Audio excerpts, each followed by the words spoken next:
Asalaamu calaykum waraxmatullahi wabarakaatu dhammaan aqyaad youtube aan salaamay cashirkan wuxuu ku saabsan yahay sidaan iskaga saar lahayn operation system not founded oo ah inuu dvd-gaaga ama usb-gaaga aysan bootable ku sameynin aysan soo kicinin su-aasha la weydiiyey taas ahayd wuxuu dhahay markaan dvd-gaaga ama usb isticmaalayo windowga ma isoo kacayo mana ugu bedeli kara sababta operation system not founded maxay tahay su-aashaas ka jawaabana markaan fiirino Welcome to my YouTube channel.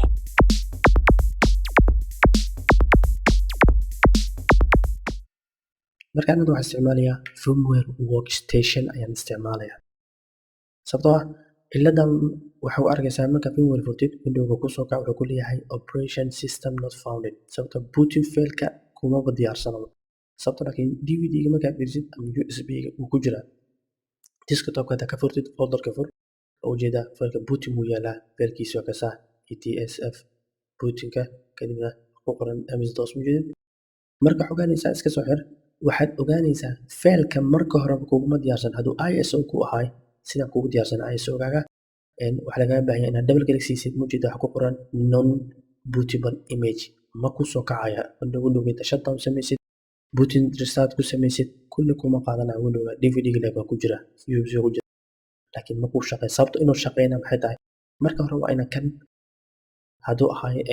iso ku ahay right-kale extract iyo ku dheh folder noocaas kale kuu noqonaa kadibna iso-ga iska dir oo iska masax marka iska dirtid antino marka hore iso-ga saan u furno kadib waxaa ujeedaa iso-ga waa lacag about tag kadibna markaa dhaad fiirsid description-ka waxaad kasoo dhaansan kartaa macal registrationkiisa marka sidaan ayaa linkigeeda kusoo dhaansan kartaa iyagana markaan browse ka furno kadibna channelkaygana waa kana ifham oo channelka cusub cashar loogu talagalay marka qofaa wuxuu soo wadiyey description-ka wax ka dhan ugeysa dhisa waa maxay meesha description waa videoga hoostiisa show more ayay ku dhufanaysaa linkiyadana ujeeda videogan iyo rabo inaan gelisto window 10ka oo enterprise-ka iyo pro iyo home-ka linkigana right click copy ayaa leedahay kadibna utility-ga ayaa paste ku leedahay marka su-aashaasna asi degdeg aan ugu jawaab yarkaas insha allah billahi kariim marka kan waxaan sameynaa delete ku sameyno si aad ogaatid sababto iso u shaqeynaa filkan waa iso kadib ma u baahnin marka sababto extract aan ku sameeyey failka waa kala baxay laakiin iso maadaama uu shaqeynin booskii uga buuxinin waa inaan iska tiraa sababto nan waa nan portable image markaan furo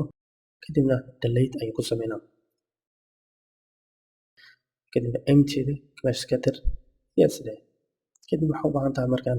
in aad folderkii kuu diyaar yahay sidaan usoo sheegnaa folderka waa diyaar hadduu extractor right click yeelin hadduu ay ku ahayna baara iso si folder kuu soo saaro marka labadan hadda u baahana marka u baahannahay markaa furtid open dhahdid fail kuu furmo waxaa kusoo baxayo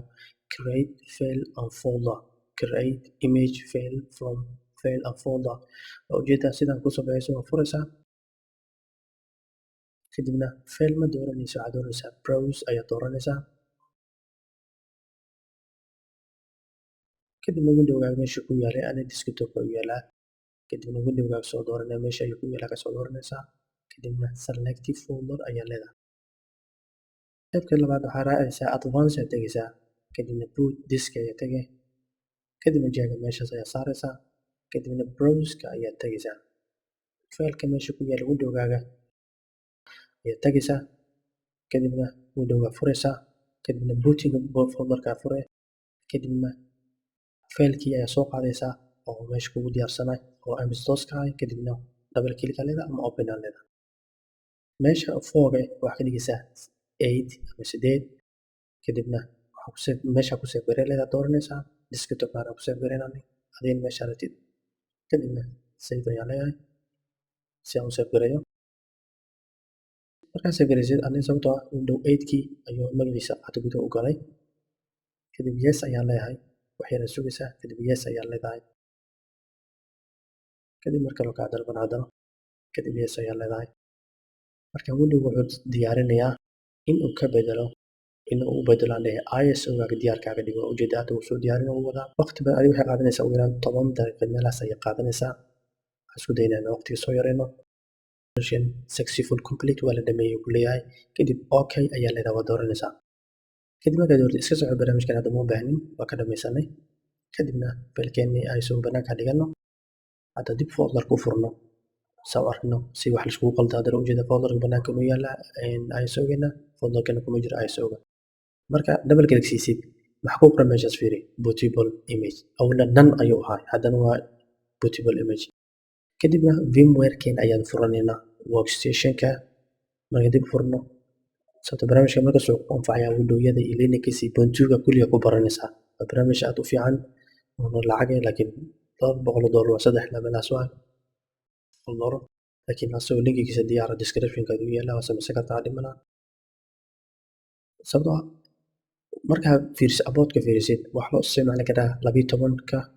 workstation-ka ilaa 11-ka computer-ka waa inuu ahaadaa 32-bit oo saxan 64-bit 32-bit wuxuu leeyahay ku shaqeeyo inuu ahaado VMware workstation 10-ka 8 ilaa 9-ka wixii 11 12 waa inuu 64-bit ahaado saa u isticmaashid RAM-kaaga badi haddii aad u baahan tahay waana barnaamij aad quality-giisu sarreeyo u fiican haddaad u baahanta create ayaa leedahay version laakiin ISO-geena hore ayaan tegaynaa DVD-ga kadibna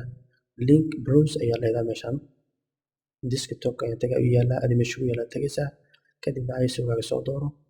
kadibna open ayaa leedahay markan waxaan tijaabinaynaa window-ga in uu shaqeynayo uu kacayo window-ga mar hadduu shaqeeyo kadib USB-ga meesha aad power on dheh kadib USB iyo window-ga aragtid inay USB ku shubtid inaad flash ku shubtid kadib wuu kuu shaqeynaa full ay markaas ka dhano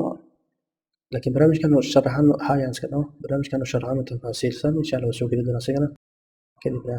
waxaa leedahay meeshaas ayaad dooranaysaa si uu kugu weyniyo shaashadda ama screen-ka kadib window-gii 8-ka sidaas ayuu kugu shaqeeyay markaad USB-gaaga ama DVD-gaaga marka hore ISO ahaan wuu u shaqeeyay kadib hadda ban waa samayn kartaa waa ku bedeli kartaa marka barnaamijyada USB loo isticmaalo kadibna sidaas ayaa hagaajin kartaa wayna ku fududahay barnaamijkan inaad ku isticmaashid markaas Windows XP 7 10 Linux and Ubuntu marka barnaamijkan markaad uma baahnid waa ujeeda Windows 8 wuu noo shaqeeyay kadibna waxaa leeyahay shutdown gasti ayaan leeyahay iga xir ujeeda Windows 8 ayaa soo kacay weli shutdown aan dhaha gasti si uu damiyo toos hadda wuu damiyay